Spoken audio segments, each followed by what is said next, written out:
$18 trillion. That's what's sitting in US bank accounts right now. That sounds like a strong system until you realize that money doesn't even really exist. It's not locked in vaults. It's not stacked in safes. It's not sitting in piles of cash in the bank vault at your local branch either. It's been lent out, leveraged, and on a spreadsheet somewhere, turning into profit for somebody else, not you. Meanwhile, you've got a number on your bank account screen seeing what you think is yours. But if everyone were to withdraw their money at once, the banking system would collapse. And that's not fear-mongering either. That's just how it would work. And while your bank account balance earns a wonderful little 0.01% interest, banks are raking in the billions with a B. $12.1 billion they've collected in overdraft fees, $170 billion collected from credit card interest, and $857 billion from mortgage interest. And here's the kicker. They're using your money to do it. That's how the system's designed. You put money in, they flip it, charge others, and you get pennies back. So in this video, I'm exposing 8 freaking secrets that your bank does not want you to know about. These are not opinions. This is not conspiracy. Just cold hard facts they hope you never Google. Let's go.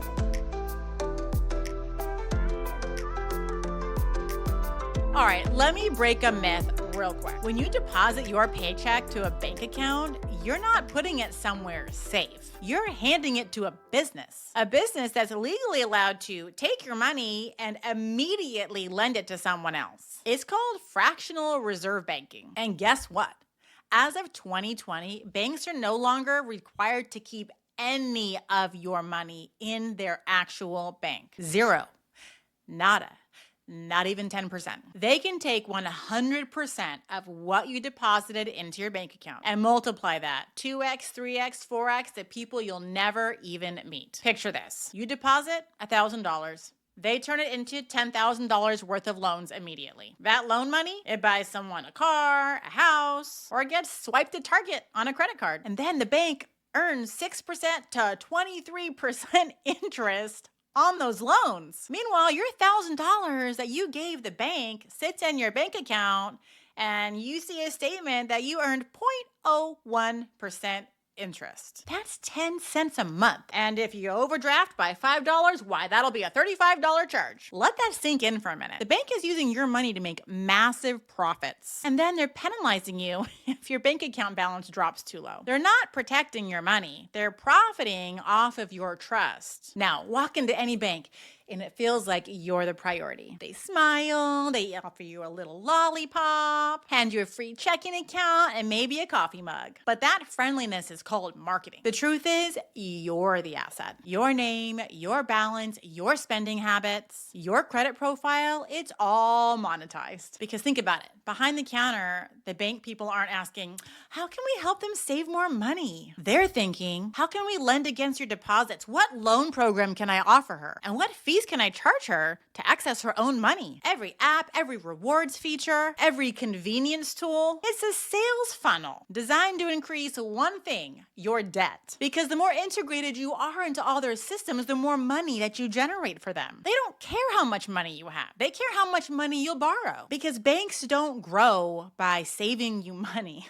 They grow by you borrowing more money so that they can make more money. They take your deposits and loan it out 10 times over, and that's called leverage for them. And it's the #1 wealth building tool for every financial institution. But here's the catch. They don't teach you how to use leverage. They'll let you borrow a loan for that brand new car. Easy peasy. They'll happily approve you for a new credit card with 26% APR. No problem. But try getting a loan for something that cash flows and actually makes you real money. Try buying a rental property, for example. Suddenly, it's 2 years of tax returns, pay stubs, profit and loss statements for every business you own, and your firstborn child to get approved. Meanwhile, that bank is easily and happily accepting all of your paycheck deposits and charging 7% or 15% or 25% interest to somebody else with your money. Let that sink in. Banks get rich using your money. They make it virtually impossible for you to get rich using your money. The crazy part part is, even if you do qualify for using some sort of bank leverage to buy investments, they make it extremely difficult to borrow. They'll give you car loans and credit card loans, personal loans too, with sky-high rates. They'll finance your liabilities every day. But try buying an income-producing asset, now you've got a problem. But wealthy people, they know this. And they flip the script. They use smart leverage to cash flow, like real estate. The kind of stuff that pays them every month while it grows in value, not in a bank. If you want to use smart leverage, you're definitely going to want to watch this video next. I'll link it down below as well. The truth is, leverage isn't the problem. The problem is when you don't know how to use it. Banks want you to fear debt. They don't want you to understand its potential, because once you do, you're not going to be the bank's #1 customer anymore. You can be your own bank. All right, let's get to secret number 4. Every message that your bank gives you is designed to encourage spending, not ownership. Just look at their tools. Budget trackers that help you manage expenses, but never show you how to grow income. Credit card alerts that encourage points and rewards, but they don't mention the 20% APR. Auto loan calculators right there on their homepage, but no investment calculators in sight. It's all meant to normalize consumer behavior. Not because they want you broke, but because every dollar you spend makes them more money. They don't teach you to buy assets. They don't encourage ownership. They just want you smart enough to keep a good credit score, but never financially educated enough to break the cycle. Because the truth is, the consumer keeps the bank alive. An owner becomes the bank's competition. Think about it. When was the last time your banker asked you if you were investing in real estate? When was the last time they offered you a loan for a cash flowing asset? Yeah, right. They'll tell you what you can afford, but they'll never tell you what builds wealth. And they normalize payments, not profits. And it starts really early. By the time you're 18, I remember my first day in college. I was offered a zillion different credit cards. And I remember that was the first time I got my first credit card sitting on campus in the quad. It was the Discover card. I never attended one class, though, on how to buy income-producing assets. And all this is not an accident. Is the system doing exactly what it was designed to do? Keep you spending and keep you borrowing. But once you start thinking like an owner, the game changes. You stop asking, can I afford the monthly payment? And you start asking, what return does this give me? That mindset shift alone is worth 6 figures. And secret number 5 is you actually lose money with it sitting in your bank account. See, most people think that a bank account is where you save your money. That's what I was taught growing up, weren't you? But in today's economy, that's where you go to lose your money. It's better off just sitting in my underwear drawer. Let's break it down. The average bank account, right? I mean, I think mine pays me 0.01% at Wells Fargo. But the average bank account, maybe around 0.4% interest. Some might give a little bit of something. But inflation has averaged 3% or more. And just look at since the pandemic, I mean, we're talking almost double-digit inflation, if you ask my opinion. But over the last 20 years, inflation has been around 3% annually, which means that every $10,000 in your bank account loses hundreds of dollars every single year in purchasing power. So you're not really saving money in the bank. You're just watching the value shrink. And the bank, they're not losing out. Remember, they're taking your money. They're lending it out 5, 10, 20% to somebody else. And you're getting back pennies. The worst part about it is that most people keep their emergency fund, their vacation fund, saving goals. They're saving their down payments for their next property in an actual bank account with 0.01% interest, or on average 0.4%. Not because it's the best place to put it, because it's not, but because it's the safe place, because that's what we were taught growing up. But wealthy people don't park hordes of cash in the bank account, I promise you. They put it in a place where it's actually earning them a return. They are thoughtful about where they're putting their cash. They use money market accounts, short-term treasuries, high-yield savings accounts, that's the one that I use, and real estate, another one that I use, to actually park their cash in a place to make them some real money. Secret number 6, your mortgage is the bank's best investment. I love this one. We're told a mortgage is a good debt, right? And sure, it can be, but only if you understand how it's benefiting you and who it's benefiting. Let's be clear here. When you have a mortgage, you take on the risk. You are paying interest. And you may make the payments for 30 years if you have a traditional 30-year fixed loan. And what does the bank do? They lend you money that one time, that one day at the closing table, and they collect interest on it for decades. On a $400,000 mortgage in the United States, typical costs at 6% interest rate, let's say, the total interest over 30 years, you're going to freak out. It's $510,000.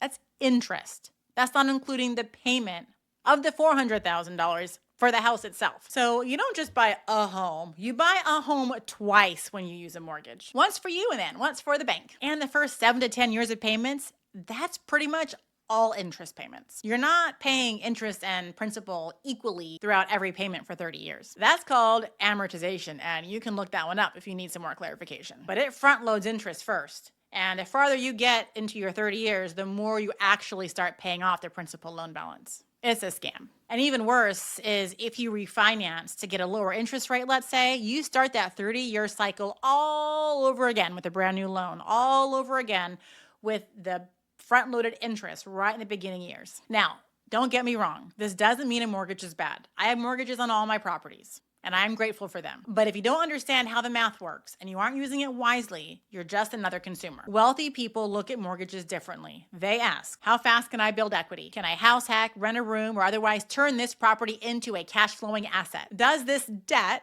make me money or just cost me money? Now, Secret 7, you don't actually own your money, you just have permission to use it. When you deposit money in a bank, it doesn't just sit in a vault with your name on it, tied in a rubber band with a Post-it note. Legally, the money becomes the bank's asset, and then you become the creditor, someone they loan to. You don't own the money in a traditional sense anymore. You're granted access until something goes wrong. Banks can freeze your account, they can delay withdrawals, and they can limit your transfers. And yep, it's all legal, even though it's your money. Bank accounts were frozen once before in 2013. Bank accounts were frozen in 2022 in Canada. Protesters had their bank accounts frozen. No trial, no warning. And in 2023, just a couple years ago, a lot of businesses lost access to the funds in their bank accounts. See, the illusion of control only works when nothing goes wrong. But in a digital system, the money isn't yours, it's just data that you may be allowed to access as long as everything goes well. That's why wealthy people diversify across multiple platforms. They'll have some money in real estate, some money in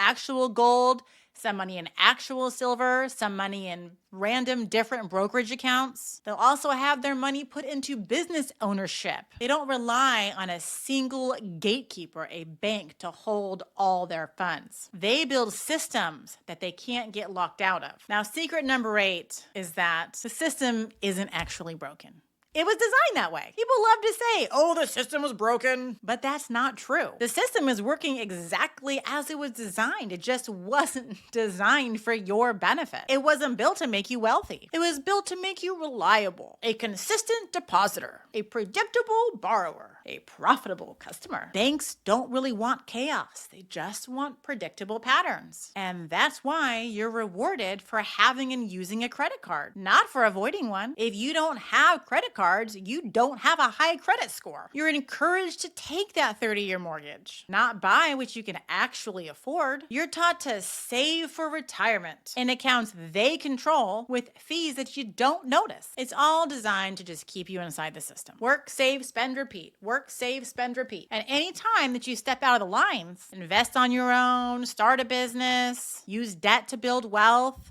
like mortgages for rental properties, you're told it's risky. They make it really difficult to get loans, if you can get a loan at all. But the truth is, what's risky is depending on a system that was never built to make you free. So don't play their game. Build your own. The more you understand how the system really works, the less power and control that it has over you and your life. You don't have to learn to play the game like everybody else. You just have to learn the rules and understand how the game is played so you can play your own game. Watch my 2025 recession playbook video if you want some strategies. Because while most people are busy chasing points and getting perks and pennies, you could be earning real wealth with real assets, real income, real freedom. And I teach regular people like you and me how to do that every single day by buying long-term rental properties the right way. No hype, no high risk, and definitely not full-time. Just smart, steady, long-term investments that really work. So if you're ready to stop relying on a system that clearly wasn't built for your benefit, subscribe to my channel, like the video, ring the bell, comment down below, watch another one of my videos, and let's help the algorithm push out this video because we all need to hear this. So let's start really building your wealth, and let's do it brick by brick.